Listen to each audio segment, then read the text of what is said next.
Buenas noches, bienvenidos a la Fundación de Arte y Pensamiento Martín Chirino. Tenemos la suerte de contar con Patricia Mayallo. Muchas gracias por haber aceptado nuestra invitación. En las celebraciones del Día Internacional de la Mujer, la Fundación Martín Chirino se une a las mujeres del mundo en solidaridad con los derechos humanos, la igualdad. Y pensamos que un mundo será mejor siempre que disfrutemos los hombres y las mujeres en plena igualdad. En los últimos días, en torno a estas celebraciones, se escuchan otros niveles de pensamiento, otras reflexiones, ¿no? Y creemos que dando otros debates, otras reflexiones por profesionales, construimos más el concepto que tenemos acerca de cómo nos encontramos como sociedad ante este tema, ¿no?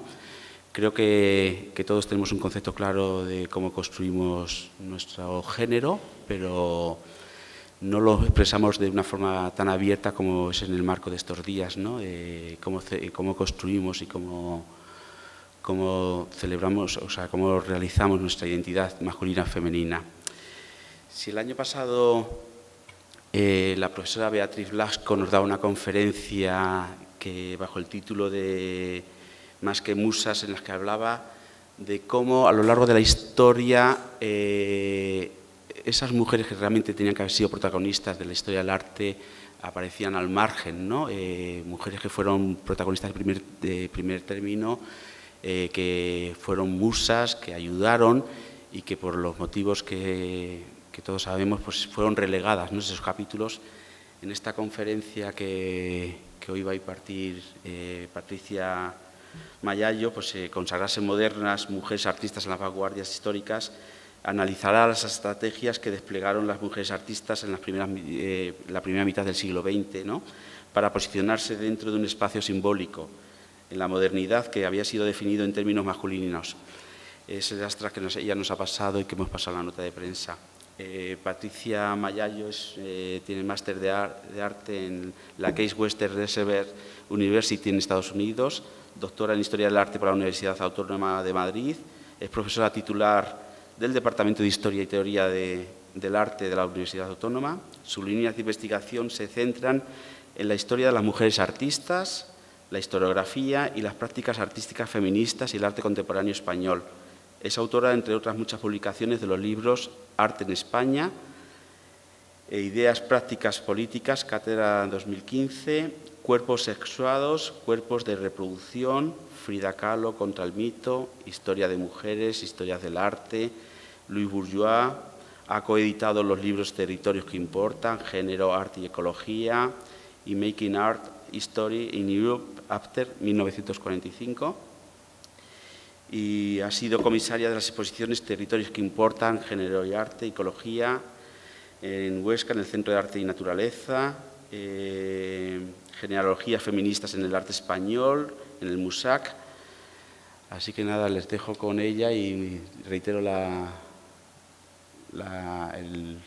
bien que has hecho por acompañarnos estos días con nosotros y nada, les dejo con ellas. Buenas tardes. Bueno, muchas gracias, Jesús. En primer lugar, por supuesto, quería agradecer a la Fundación Martín Chirino y en particular a su director, Jesús Castaño, que me hayan invitado en este 8 de marzo, que para mí, o 9 de marzo, que para mí, que llevo tantos años trabajando en el campo de la investigación sobre mujeres artistas y metodologías feministas, pues es siempre una fecha importante. Como ha señalado Jesús, lo que quería hacer hoy en esta conferencia era poner en valor la aportación de las mujeres artistas a las vanguardias históricas y, en particular, intentar articular una reflexión sobre qué estrategias utilizaron las mujeres artistas para posicionarse en ese mundo de la vanguardia, que era un mundo, como sabemos, definido y pensado en términos masculinos. Y para esto me gustaría empezar evocando una obra de Carmela García de 2008 es una obra que presentó como parte de una exposición titulada Constelación en el MUSAC, una exposición en la que ella lo que intentaba era trazar, inspirándose en el Atlas de Avi Warburg, trazar una cartografía de los espacios, de las redes, de las interconexiones entre las mujeres artistas de la vanguardia. Lo que hacía Carmela García de esta forma era contrarrestar el relato dominante de la vanguardia, que es un relato, como decía, que se ha escrito en términos patriarcales y que ha desdeñado tradicionalmente la contribución de las mujeres, y la ha desdeñado, entre otras razones, porque, como han señalado muchas historiadoras feministas, la historia de la vanguardia ha tendido a hacerse siempre o a pensarse siempre a través de las actividades y las prácticas colectivas, es decir, configurando o a partir de la configuración de una identidad de grupo. Unos grupos que, como sabemos, se definen a partir de manifiestos, a partir de revistas, a partir de tertulias, como la que vemos en este cuadro muy conocido de Gutiérrez Solana, o a partir de exposiciones que en realidad actuaban como espacios de camaradería masculina en los que las mujeres tenían muy difícil poder reclamar un sitio, y cuando estaban presentes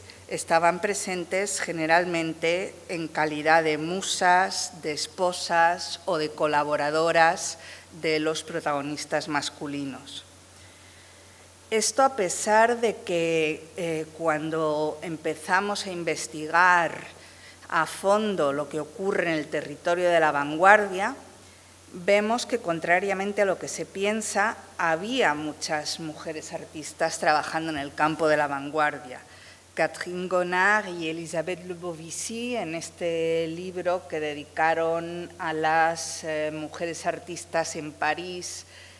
a partir de 1880, ellas hacen un recuento de las mujeres artistas que estaban trabajando en el primer tercio del siglo XX, entre 1900 y 1930,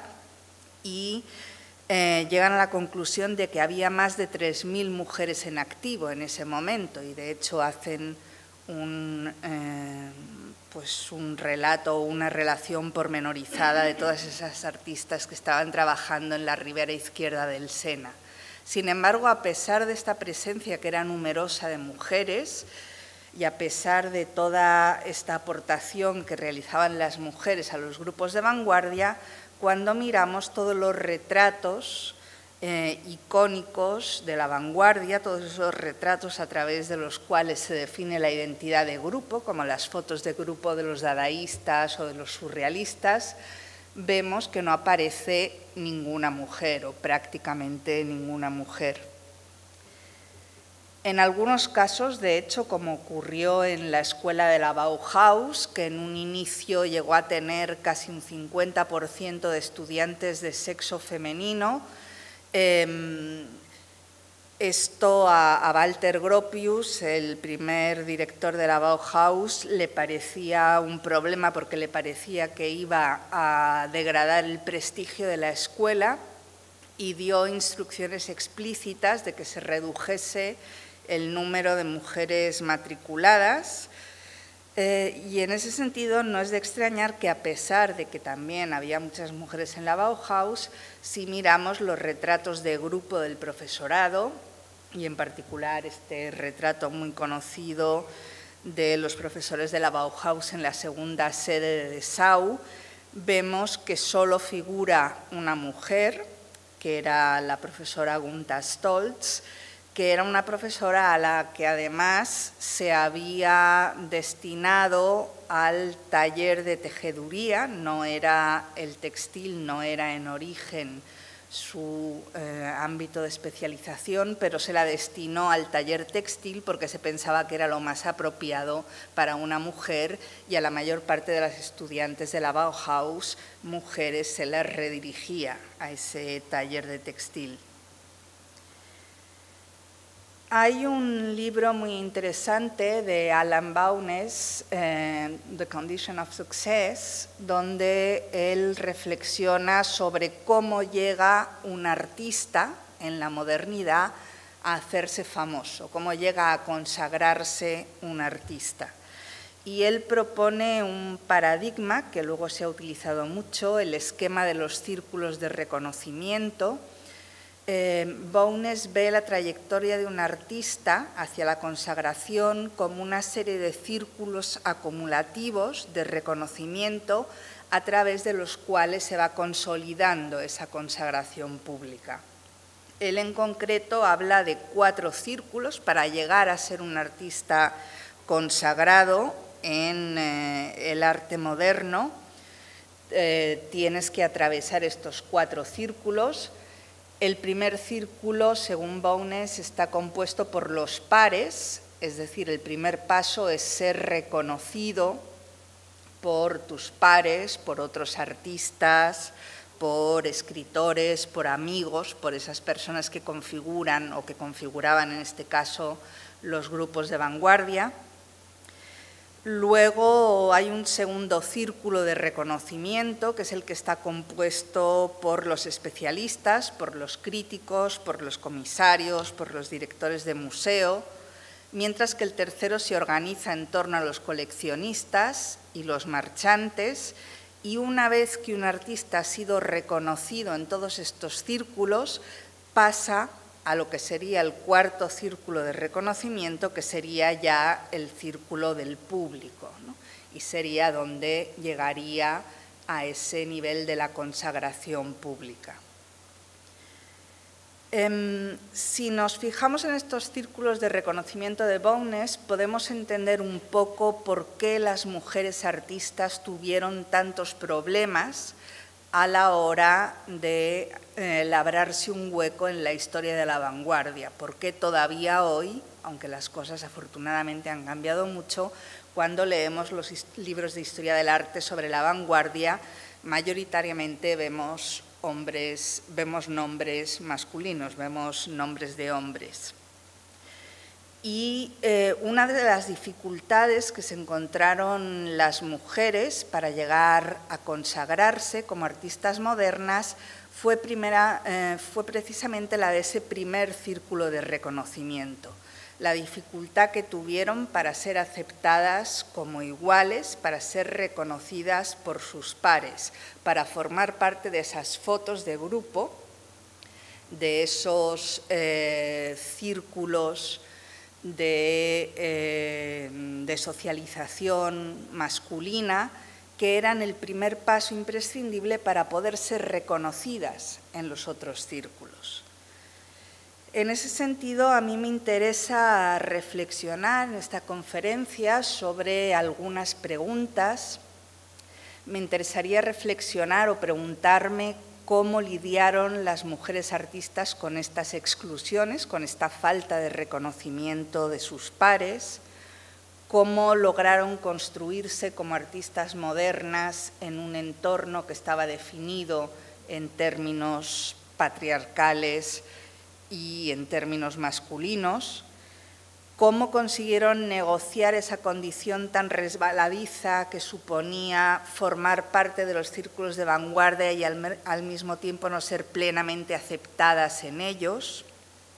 Y en definitiva me gustaría reflexionar sobre qué estrategias alternativas de reconocimiento pusieron en práctica para conseguir abrirse paso como creadoras.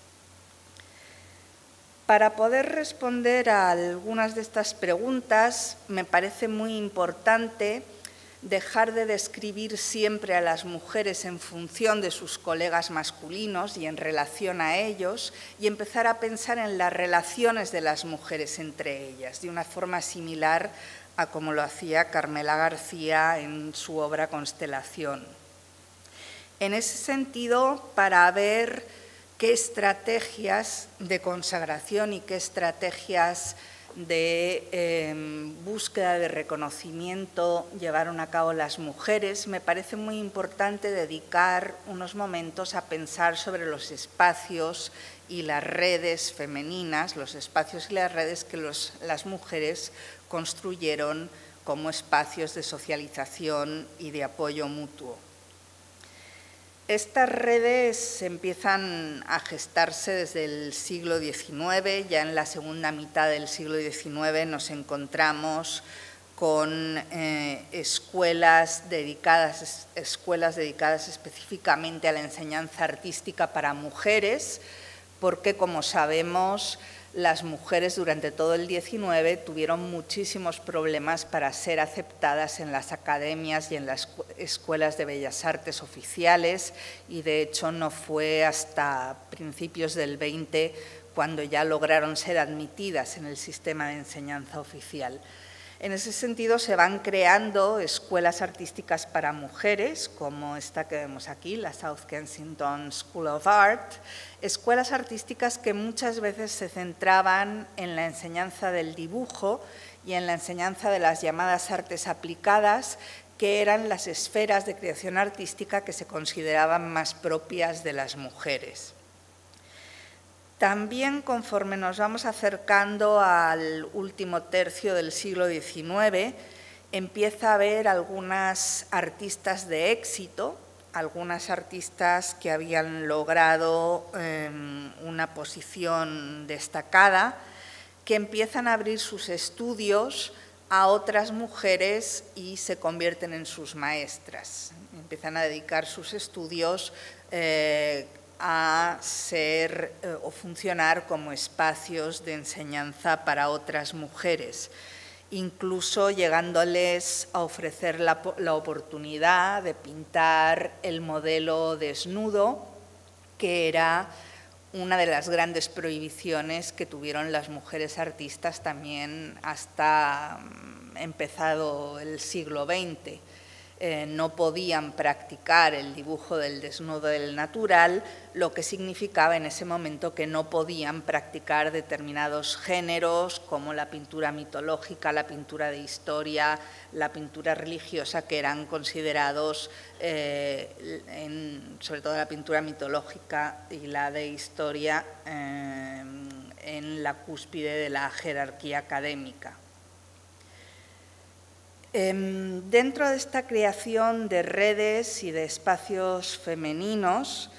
también me gustaría mencionar iniciativas como la de Nathalie Barney, que como muchas mujeres artistas y escritoras de la vanguardia provenían de familias adineradas. De hecho, esto fue lo que les permitió desarrollar una carrera como artistas siendo mujeres, ¿no?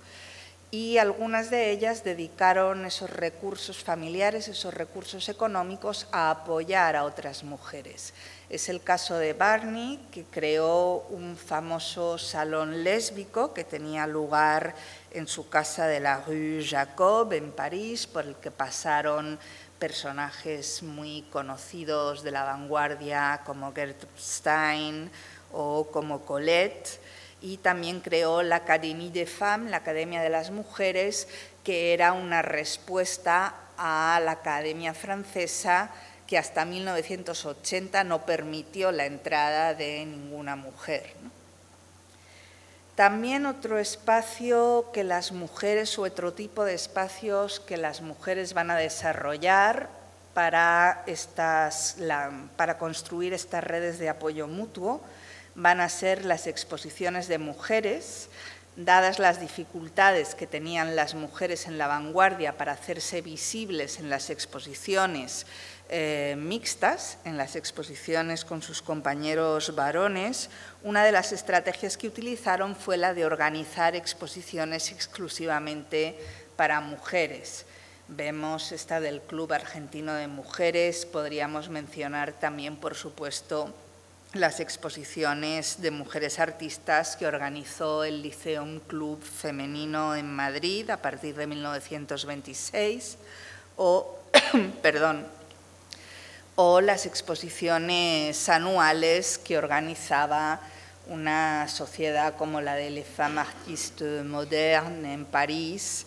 que también sirvió para visibilizar la obra de muchas artistas de la vanguardia. Un elemento interesante en estas exposiciones que organizaba la Sociedad de las Mujeres Artistas Modernas en París es que dedicaban siempre un apartado a una muestra histórica dedicada a una mujer, una artista ya fallecida. Hubo una parte de la exposición dedicada un año a Berthe Morisot, a Mary Cassatt, a María Blanchard, y de alguna forma ellas lo que estaban haciendo ahí era proponer la idea de una genealogía femenina, proponer la idea de que estas artistas fallecidas podían actuar como referentes para mujeres artistas más jóvenes y para esas jóvenes artistas que estaban integrando en ese momento los círculos de la vanguardia. En algunas ocasiones estas exposiciones de mujeres llegaron a conseguir crear circuitos verdaderamente transnacionales y formas de intercambio a nivel internacional. Un caso interesante es el del Club Artístico de las Mujeres de Zagreb. Estoy utilizando ejemplos diversos, ¿no?, en Europa y en América Latina, para que veamos que estas estrategias realmente son bastante transversales y nos las podemos encontrar en muchos contextos de vanguardia diferentes en esta época. Decía que el Club Artístico de Mujeres de Zagreb organizó acontecimientos como la exposición de mujeres artistas búlgaras, durante o a través de la cual se establecieron una serie de relaciones y de acuerdos bilaterales entre organizaciones femeninas de Bulgaria y de Yugoslavia, y en ese sentido sirvió como punto de arranque para la creación de una red transnacional de artistas mujeres de Checoslovaquia, de Rumanía y de Yugoslavia, que llegaron a organizar esta exposición, la exposición de las mujeres artistas de los estados de la pequeña Entente, que giró por 9 países y muchas regiones dentro de cada uno de esos países. O sea que vemos que se tejían lazos no solo a nivel local, no solo a nivel privado, sino también incluso a nivel internacional. En muchas de estas exposiciones, además de pinturas, de esculturas, de dibujos, se solía consagrar un espacio muy importante a las llamadas artes aplicadas, porque desde el 19 las artes aplicadas habían sido un terreno especialmente cultivado por las mujeres artistas. Es verdad que hubo mujeres artistas de la vanguardia que rechazaron completamente el campo de las artes decorativas o de las artes aplicadas, precisamente porque había sido un campo asociado tradicionalmente a lo femenino, y prefirieron explorar otros géneros considerados más característicamente masculinos, como pudiera ser el género del desnudo. Pero también hubo otras mujeres vanguardistas que optaron no por rechazar las artes aplicadas, no por rechazar esa esfera tradicionalmente asociada a las mujeres, sino que por el contrario optaron por resignificarla, por darle un giro, por darle la vuelta. En ese sentido nos encontramos con muchas artistas en esta época que cultivan lo que podríamos llamar como una especie de estetización de lo cotidiano, un acercamiento artístico a la vida cotidiana, centrándose en el diseño de moda o en el diseño de interiores, en el diseño industrial, en la ilustración gráfica, etc. Y hay una figura en la que me gustaría detenerme un poco a este respecto, porque me parece un ejemplo muy representativo, muy paradigmático de cómo van a utilizar de forma muy brillante y estratégica algunas mujeres artistas ese campo de las artes aplicadas, me refiero a Sonia Delaunay. Sonia Delaunay, que, como sabemos, junto a su marido Robert Delaunay, creó un movimiento de vanguardia llamado el simultaneísmo, pero mientras que Robert se mantuvo siempre en este campo más tradicional de la pintura, Sonia Delaunay lo que hizo fue aplicar los principios del simultaneísmo a un campo mucho más interdisciplinar, ¿no? Un campo en el que exploró territorios muy diversos como el diseño de textiles, el teatro, la poesía, el cine, la decoración de interiores o la moda, por ejemplo. Un caso muy interesante que han estudiado recientemente dos profesoras de Málaga, Maite Méndez Baiges e Inmaculada Hurtado, son los vestidos poema de Sonia Delaunay, que es un ejemplo de esta reinterpretación vanguardista que ella está haciendo de un territorio tradicionalmente femenino como es el de la moda y el de la costura. En el año 22, Delaunay empieza a diseñar estos vestidos poema, que eran un tipo de traje que estaban atravesados por fragmentos de poemas de algunos de sus amigos escritores de vanguardia. Diseñó unos 15 vestidos poema basados en versos de Tristan Tzara, de Louis Aragon, de Philippe Soupeau o de Vicente Huidobro. Y estos vestidos eran una innovación muy importante en el campo de la vanguardia porque suponían, de algún modo, llevar al límite esa alianza o esa fusión entre el arte y la vida que era uno de los objetivos fundamentales de la vanguardia. Tanto llevaba al límite la fusión entre arte y vida que lo que hacía era de alguna forma encarnar, ¿no?, la vanguardia a través de estos vestidos poema, hacer carne la poesía a través de estos diseños. Por otra parte, si el diseño de moda era un campo que le interesaba particularmente a Sonia Delaunay,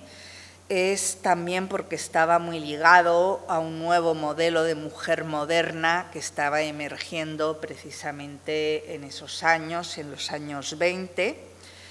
un modelo de mujer que había dejado atrás toda esa vestimenta del 19 que constreñía el movimiento de las mujeres, un modelo de mujer que había dejado atrás los corsés, las sobrefaldas, los vestidos largos, y en ese sentido los vestidos de Sonia Delaunay estaban pensados para adaptarse a lo que ella entendía que eran las necesidades reales de las mujeres: trabajar, bailar, hacer deporte, conducir, etc. En un momento, no nos olvidemos, en el momento en el que Sonia Delaunay estaba creando estos trajes, las feministas del movimiento sufragista en Europa, Estados Unidos, Nueva Zelanda, estaban consiguiendo el acceso de las mujeres al derecho al voto. Y en ese sentido los vestidos de Delaunay podrían verse de alguna forma como una celebración de esta nueva libertad femenina. Además de esta dimensión política, los vestidos de Delaunay tenían una dimensión performativa que a mí me parece muy interesante. Sonia Delaunay había colaborado con el coreógrafo Serge Diaghilev en los ballets rusos y ella tenía un interés enorme por la relación entre el vestido y el cuerpo en movimiento, y de hecho ella misma, como vemos en estas fotos, empezó a vestir sus propios vestidos simultáneos como una especie de performance o de proto-performance, podríamos pensar. De hecho, se conservan muchísimas fotografías de Sonia Delaunay vistiendo sus creaciones con parasoles, chaquetas, sombreros, vestidos, todos ellos decorados a partir del diseño muy característico de flores que nos encontramos, o de discos de colores que nos encontramos también en la pintura simultaneísta de Robert Delaunay.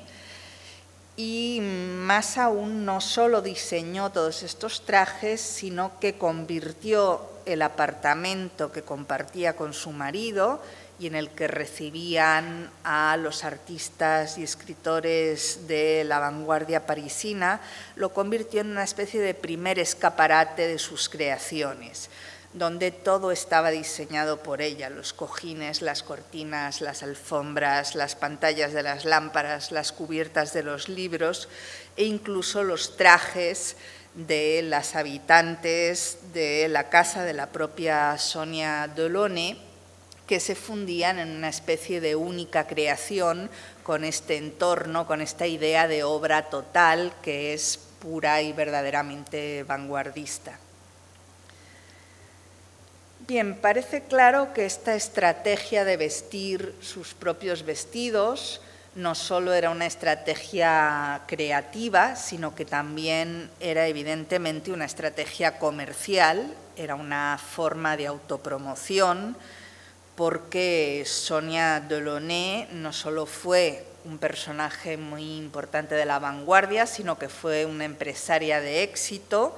Llegó a abrir varias boutiques, una de ellas en Madrid, colaboró con grandes almacenes en el diseño de telas y de objetos de decoración. Y de hecho, cuando a raíz de la Revolución Rusa, Sonia Delaunay era de origen ruso, cuando dejó de recibir las rentas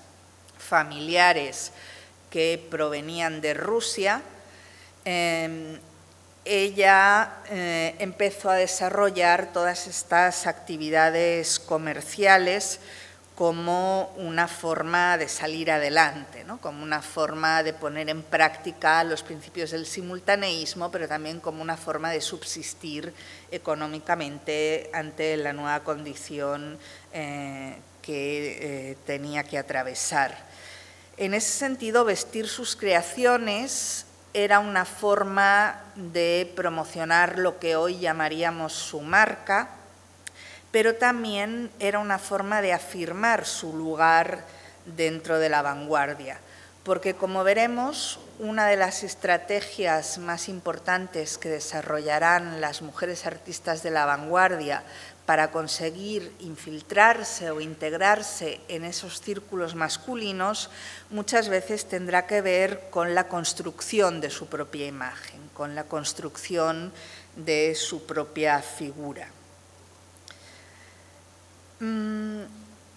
Los estudios más recientes de la vanguardia nos dan una imagen un poco más matizada de que esa imagen tan tópica de París como una ciudad de acogida, como una ciudad que era una especie de hervidero cultural a donde llegaban artistas de todo el mundo que eran acogidos con los brazos abiertos y se integraban en los círculos de la vanguardia. Hoy los estudios que tenemos nos muestran una visión menos idealizada de ese París de entreguerras, de ese París de la vanguardia, y muestran que muchos de los críticos, coleccionistas, marchantes, directores de museo de la época tenían un discurso fuertemente nacionalista, y que esto hacía que para las mujeres de la vanguardia que venían de fuera de Francia, y sobre todo que venían, como en el caso de la artista brasileña Tarsila do Amaral, que tenemos en pantalla, que venían de países considerados periféricos, era doblemente difícil labrarse un hueco dentro de la vanguardia, porque se enfrentaban al reto de ser mujeres y se enfrentaban también al reto de ser extranjeras. Tarsila do Amaral me parece un ejemplo también muy interesante de qué estrategias van a utilizar las mujeres para conseguir enfrentarse a ese doble reto, ¿no? A esa doble discriminación. Tarsila do Amaral llega a París en el año 21, se inscribe, como muchas extranjeras y extranjeros del momento, en la famosa Academia Julian, y realiza cuadros que al principio están directamente inspirados en la estética posimpresionista, pero luego se hace alumna de Léger, cambia de estilo, da un giro radical a su estilo y en el año 23 realiza este cuadro, La Negra, uno de sus cuadros más emblemáticos, que es considerado también uno de los cuadros pioneros del modernismo brasileño, de la vanguardia brasileña. Es un cuadro que ella reconoce en cartas a su familia que había hecho en parte como respuesta a la afición que tenían los artistas y críticos parisinos por lo exótico, ¿no? Ella les escribe a sus padres y les dice: no os creáis que aquí lo extranjero está mal visto, aquí están muy de moda las estampas japonesas, la música negra, París está harto del arte parisino y yo quiero hacer un arte brasileño que refleje lo que sea Brasil. Pero curiosamente, claro, lo que sea Brasil, lo que Tarsila do Amaral estaba construyendo como arte brasileño de vanguardia, en parte era una respuesta a las expectativas exotizantes que los críticos y artistas franceses tenían sobre Brasil. Lo que se esperaba de una artista brasileña era hacer un arte enraizado en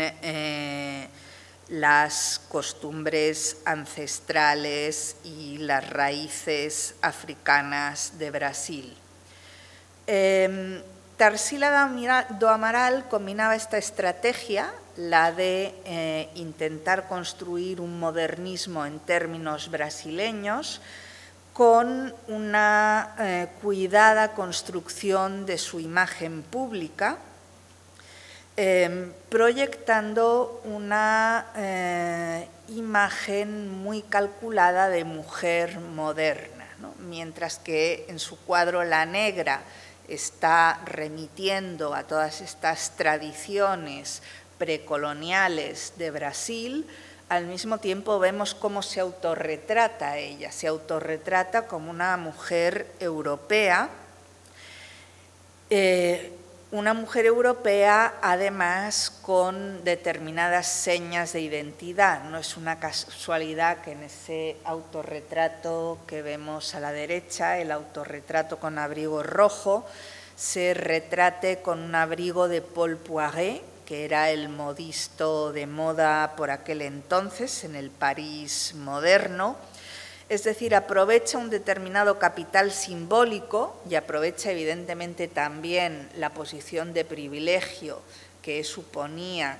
venir de una familia con recursos económicos para proyectar esa máscara de mujer moderna, de mujer europea, que era la que le iba a permitir ser aceptada como una igual dentro de los círculos de la vanguardia, ¿no? Vemos esta doble estrategia que desarrolla Tarsila do Amaral. El ejemplo de Tarsila nos muestra la importancia que va a tener el autorretrato en estas estrategias de consagración que van a ir construyendo las mujeres de la vanguardia. Van a hacer un uso estratégico del autorretrato como herramienta de autolegitimación vanguardista. Algunas artistas, como la pintora alemana Elsa Hensen-Dinkun, reescribirán de forma muy interesante el motivo tradicional del artista trabajando en el taller, que era un tópico en la pintura desde el 19, y aquí vemos a la pintora trabajando en su taller, pero trabajando de una forma muy particular porque se presenta con su hijo en brazos. Esta obra, además, significativamente fue expuesta junto a otra obra del artista en la exposición que realizó la Asociación de Mujeres Artistas de Berlín en 1929. De alguna forma podemos pensar que para la pintora era una especie de manifiesto. un manifiesto porque, aunque es verdad que no era infrecuente que las artistas se autorretratasen como madres, tenemos muchos precedentes, los autorretratos de Elisabeth Vigée-Lebrun, por ejemplo, en el siglo XVIII, o de forma más transgresora este autorretrato de Paula Modersohn-Becker, que se autorretrata embarazada y desnuda de cintura para arriba, es decir, ese modelo del artista como madre no era ni mucho menos una novedad, y la propia Jensen Dinkun tiene otros cuadros en los que se autorretrata junto a su hijo. Sin embargo, lo que llama la atención de este autorretrato del año 29 es la combinación de los dos motivos, el motivo del artista o del artista, en este caso en el taller, y el motivo de la mujer madre, de la madre con el niño. Y podemos pensar que ella está planteando, de algún modo, una alternativa a esas dos esferas que habitualmente se veían como absolutamente contrapuestas, que eran la esfera de la creación y de la procreación. De hecho, este era un tópico que aparecía todavía en los tratados de la época. En este texto de Hildenbrand, La mujer como artista del año 28, todavía él recupera un argumento que venía de la antigüedad,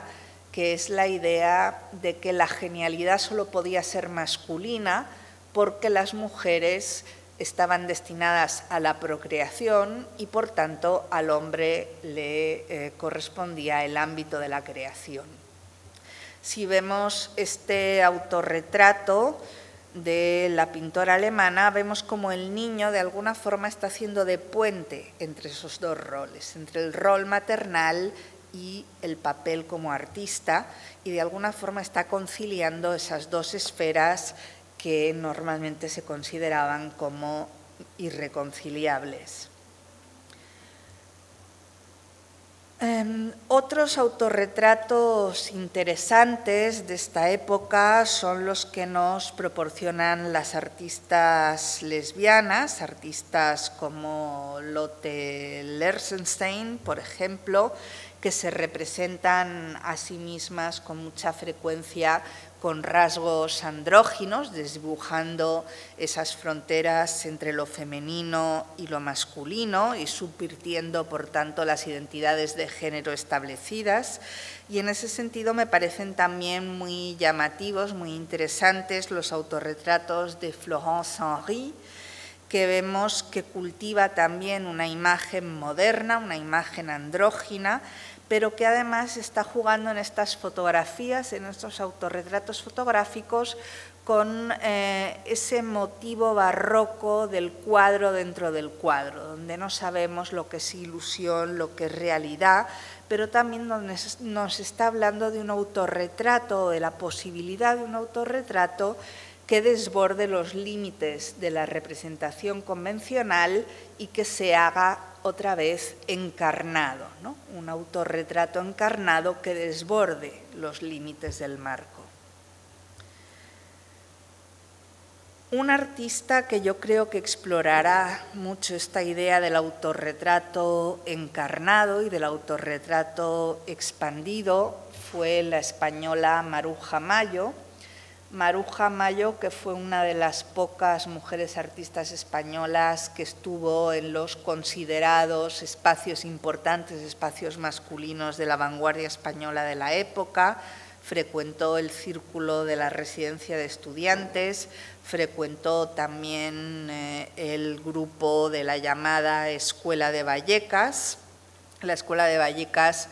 que, como es bien conocido, se reunía en Atocha para hacer esas excursiones por la zona de Vallecas, que en aquel momento era la periferia de Madrid y era una zona semirural, y ellos lo que pretendían era proponer una vanguardia enraizada en las tradiciones españolas, una vanguardia que no estuviera mirando todo el rato a París, y encuentran inspiración para esa vanguardia particularmente española o específicamente española en esos paisajes abandonados, terrosos de la zona de Vallecas. Ahí es donde empieza Maruja Mayo esta serie que vemos aquí, esta serie de pinturas negras, cloacas y campanarios, una serie que nos transporta a un universo sórdido, un universo de despojos, de esqueletos, de excrementos, de zapatos abandonados, de sotanas vacías, de espantapájaros. Pero lo más interesante de Maruja Mayo no solo son estos cuadros, que tienen algunos elementos en común con lo que estaban haciendo sus compañeros varones de la Escuela de Vallecas, sino que lo más distintivo de ella es que va a completar toda esta serie de pinturas negras con un trabajo muy interesante, performativo, que no encontramos en el caso de sus compañeros varones. Porque vemos como muchos de los temas de la serie Cloacas y Campanarios reaparecen en esta serie de fotografías que toma su hermano Justo de Maruja Mayo en Cercedilla, donde la vemos a ella posando en distintos escenarios y con elementos que son los que aparecen en sus cuadros, en sus pinturas negras. La vemos junto a zapatos, junto a esqueletos de burro, junto a matojos y otros símbolos que aparecían en sus pinturas. Podemos pensar que estas fotografías cumplían una doble misión. Funcionaban primero como una herramienta de autolegitimación, como una herramienta de afirmación de su autoría, de su lugar dentro de la vanguardia, y quizá a eso obedece el hecho de que en muchas fotografías aparezca, como vemos aquí en los raíles, la firma Maruja Mayo dentro de la propia fotografía, afirmando esa autoría del artista, ese protagonismo de ella como creadora. Pero también podemos pensar que estas performances funcionan como una materialización en carne viva de sus cuadros, como una especie de encarnación de sus cuadros, de los escenarios y motivos que aparecen en ellos. No es la única vez que Maruja Mayo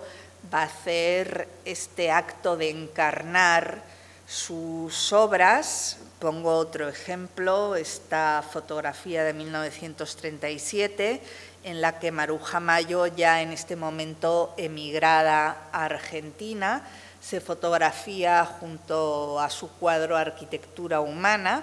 y vemos que hay una identificación entre la figura de esa diosa oferente que ella está retratando en Arquitectura Humana y la figura de la propia Maruja Mayo, que no solo posa hierática con un gesto muy similar al de la figura representada, sino que lleva este mono a base de dibujos geométricos que claramente tiene un paralelismo con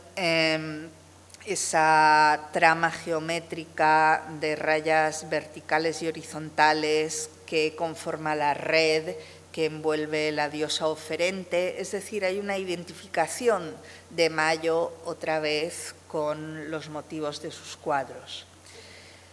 Esta forma de encarnar el cuadro, esta especie de simbiosis vida-obra, llega a su mayor extremo o a su extremo más sofisticado en esta serie de fotografías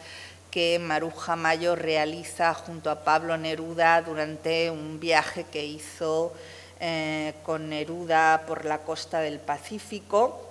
y vemos a Maruja Mayo en estas fotos, que son fotos retocadas, convertida en una especie de diosa majestuosa cubierta de algas y cubierta de una serie o rodeada de una serie de motivos marinos que tienen mucho que ver con el tipo de trabajos pictóricos que estaba realizando en el mismo momento. Otra vez nos encontramos con esa idea de encarnar la obra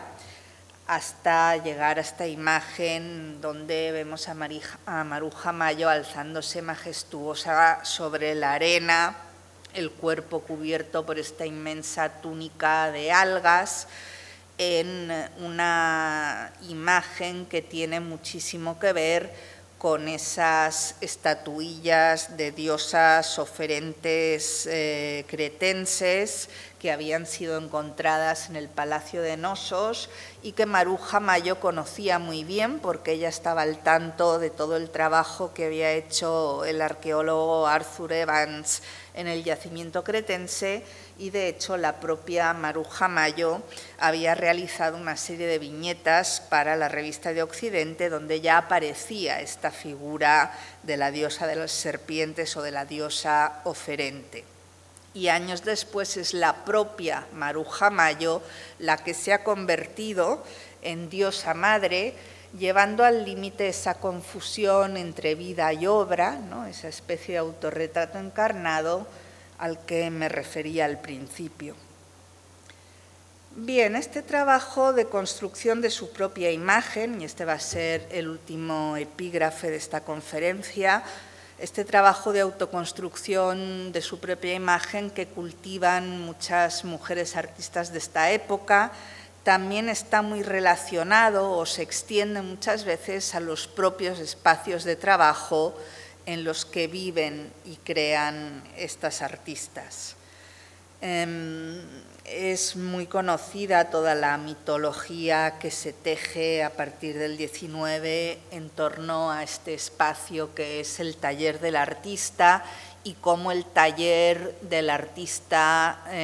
a partir de esta época va a tener una creciente dimensión pública, no es solo un espacio privado, es también un espacio público, que en el caso de los artistas académicos, como vemos en la foto que retrata a Singer Sargent, el estudio del artista académico, del artista establecido, estaba pensado para reflejar y reafirmar su estatus de artista de éxito, era un escenario burgués, mientras que el estudio de los artistas de vanguardia funcionaba en sentido contrario, tenía un papel similar al de los manifiestos, como vemos en esta foto del estudio de Braque en 1912, se convertía en una especie de escaparate en el que exponer y defender el nuevo ideario estético de la vanguardia y en el que representar ese papel del artista bohemio, ¿no? Del artista que renuncia a los bienes y al éxito material. En el caso de las mujeres artistas, el espacio del taller tenía una capa adicional de significado porque estaba relacionado con un ámbito que precisamente desde el XIX se había considerado como específicamente femenino, que era el espacio de lo doméstico, el espacio de la casa. A partir de la segunda mitad del XIX es cuando se consolida esta imagen de la mujer burguesa como ángel del hogar, cuya misión es acompañar siempre al hombre, ya sea a su hijo, a su marido o a su anciano padre, como vemos en esta serie de grabados de George Elgar Hicks, y la mujer cuyo espacio natural se supone que es el espacio doméstico. La mujer burguesa no debe adentrarse en el espacio público, o al menos no hacerlo sin determinado acompañamiento, porque el espacio público es el propio de los hombres. Claro, ¿cómo van a reescribir las mujeres artistas ese espacio de la casa-taller cuando era un espacio, el de la casa, que estaba tan ligado a una determinada visión tradicional de la feminidad? no es extraño que para las artistas este espacio del estudio fuera un espacio importante en el que intervenir, porque pensar lo doméstico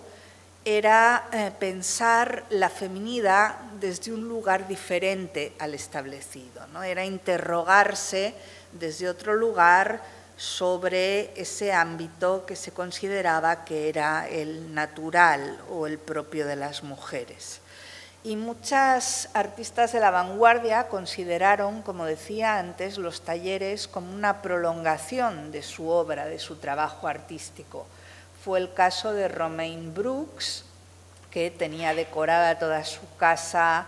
en tonos blancos y negros, en una especie de sinfonía melancólica que se hacía eco del tono de sus propios cuadros. O era el caso también de Tamara de Lempicka, que convirtió su casa-taller de la Rue Méchain en París en una especie de, o en parte de una estrategia de autoafirmación, de autolegitimación. Lempicka diseñó este taller aconsejada por su hermana, que era arquitecta, que le pidió o le aconsejó que contratase al que era el arquitecto más moderno de la época, Malé Stevens, que diseñó una vivienda a la última, una vivienda muy funcional, sin detalles sentimentales, con espacios luminosos pero fríos, una vivienda que estaba haciendo una declaración acerca de la modernidad de Tamara de Lempicka, y una vivienda que muchas revistas de la época consideraron que se complementaba con la propia artista. Aparecieron muchas fotos como estas que vemos aquí, con reportajes en los que se adulaba la elegancia, la belleza, la modernidad de Tamara de Lempicka, que era un icono moderno, al igual que lo era la propia casa-taller que habitaba y en la que ella se ponía en escena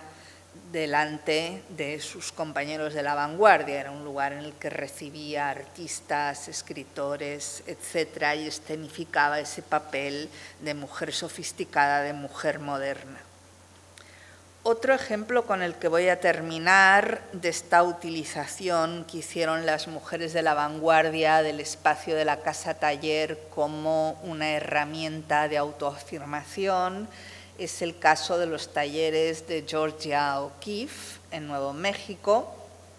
O'Keeffe, que se traslada definitivamente a vivir a Nuevo México a finales de los años 40, donde se compra 2 casas, Ghost Ranch, que era el rancho de invierno, y la casa que estaba situada en el pueblo, que era la que habitaba en verano, donde tenía un huerto. Las 2 casas respondían al modelo de arquitectura vernácula típico de Nuevo México. Eran casas de adobe en forma de U, organizadas en torno a un patio interior, pero lo interesante es que Georgia O'Keeffe convirtió la decoración de estas casas en una especie de proyecto vital, en una especie de work in progress que se prolongó durante toda su existencia. Hasta su muerte estuvo retrabajando, redecorando constantemente estos espacios, repensando constantemente la distribución interior. Hizo abrir, como vemos aquí, grandes ventanales en algunos espacios, sobre todo los espacios donde trabajaba, de tal forma que se creara esta sensación de fusión con el entorno natural, con el entorno del desierto. Y, como decía, convirtió su casa o sus casas en una especie de proyecto vital, volviendo sobre los detalles de la decoración, de la distribución interior una y otra vez, ordenando de forma estética los tarros de cristal en la despensa, los cuadros que adornaban las habitaciones y, de hecho, bajo la aparente austeridad de la decoración se escondía una aproximación muy ecléctica por parte de O'Keeffe, porque mezclaba las alfombras de estilo navajo con sus propios cuadros, con muebles de diseño firmados por arquitectos de vanguardia, y vemos cómo convivían elementos tradicionales de Nuevo México, como eran las colecciones de cráneos de animales, con lámparas japonesas, es decir, un espacio personal donde ella hacía una especie de compendio, ¿no? Era una especie de laboratorio de todo su ideario estético. Y, de hecho, había un ir y venir constante entre sus cuadros y su casa, ¿no? Lo vemos porque muchos de sus lienzos están, de hecho, basados en fotografías de partes del rancho, el rancho y sus casas, donde además O'Keeffe, como lo había hecho Tamara de Lempicka en los años 30, también se ponía en escena delante del objetivo de los fotógrafos, porque sobre todo en su última época fue el escenario que ella utilizó para posar para fotógrafos profesionales, de tal modo que su vida, su casa, sus cuadros formaban un todo coherente que era el propio proyecto artístico vital de O'Keeffe, que era una especie de proyecto total, ¿no? Donde también ella terminaba encarnando sus obras de alguna forma. Bien, simplemente para concluir, quería señalar cómo en esta conferencia lo que he intentado es analizar algunas de las estrategias que utilizaron las mujeres artistas en las primeras décadas del siglo XX para posicionarse dentro de un espacio que, como hemos visto, era un espacio, el de la vanguardia, definido en términos masculinos. Y, como hemos visto, para las mujeres artistas consagrarse como mujeres o como artistas modernas supuso un desafío doble, porque tenían que desafiar la tradición académica, tenían que desafiar al orden burgués, como lo hacían sus artistas o sus compañeros de sexo masculino, pero además tenían que desafiar a las lógicas patriarcales de la propia vanguardia. Y yo creo que lo que hemos podido ver a través de esta conferencia es como las artistas no se plegaron pasivamente a los tópicos sobre el arte femenino que se manejaban en su época, ni se plegaron pasivamente al lugar marginal o secundario que los artistas masculinos de la vanguardia les habían reservado en esos grupos y en esas tertulias, sino que consiguieron resignificar muchas de las categorías de vanguardia, convirtiéndolas en mecanismos de experimentación vanguardista, en mecanismos de autoafirmación y también en mecanismos de transgresión de los modelos de género establecidos. Bien, pues muchísimas gracias por su atención.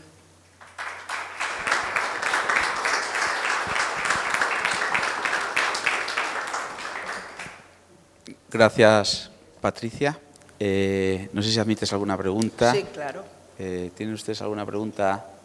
para la profesora?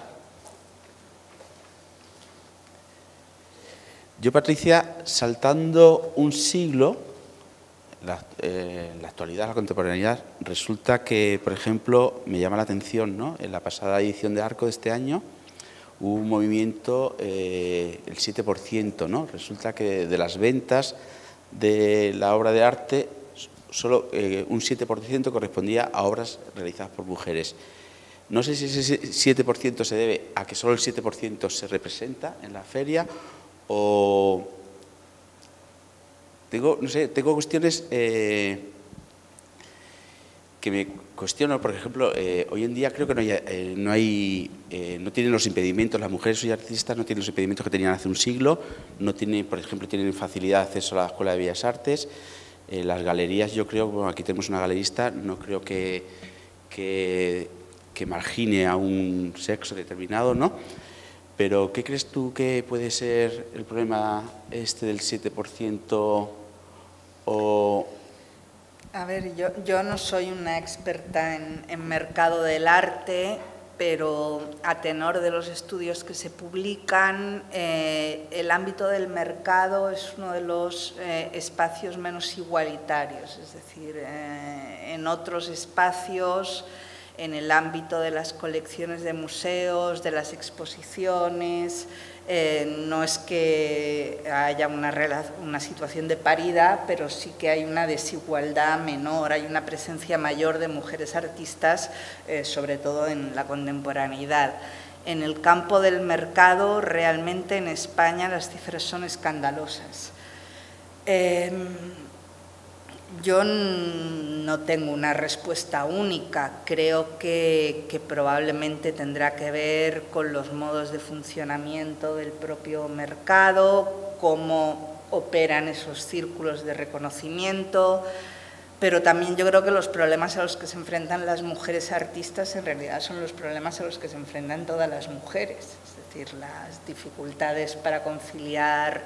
la vida laboral y familiar porque los cuidados siguen recayendo sobre ellas, en un espacio o en una profesión especialmente precarizada como es la profesión artística, porque es una profesión desregulada.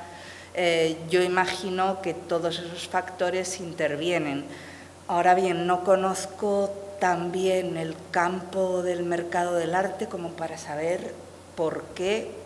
realmente las cifras son tan escandalosas, ¿no?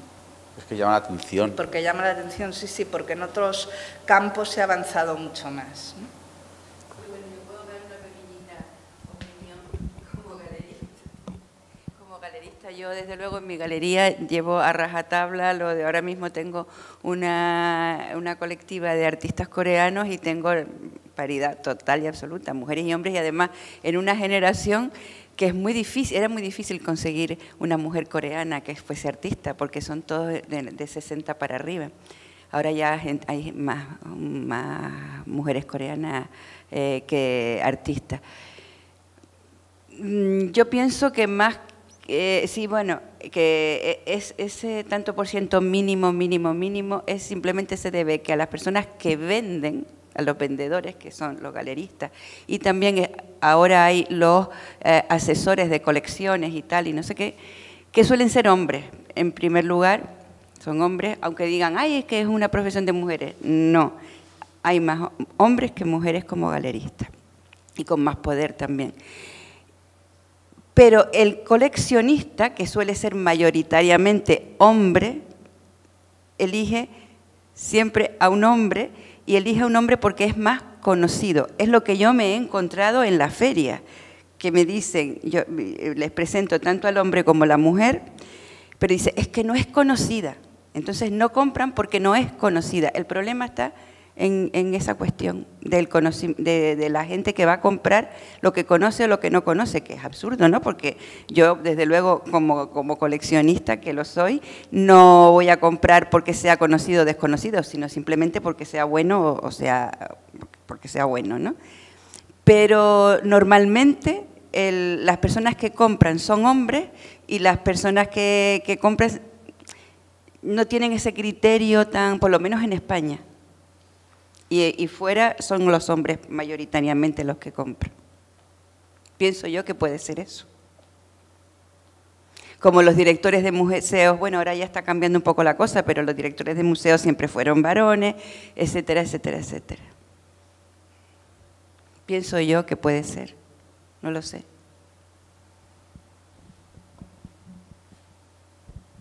Gracias. Patricia, ha sido un placer tenerte aquí, una conferencia extraordinaria, y a ustedes, bueno, les emplazo, el próximo sábado presentamos el segundo catálogo razonado de la obra de Martín Chirino, que ya cierra toda la catalogación completa, Y el día 25, celebrando el aniversario de la fundación, tenemos la actuación de la compañía Antonio Ruz, que hace un site específico para el castillo. Así que nada, buenas noches y descansen.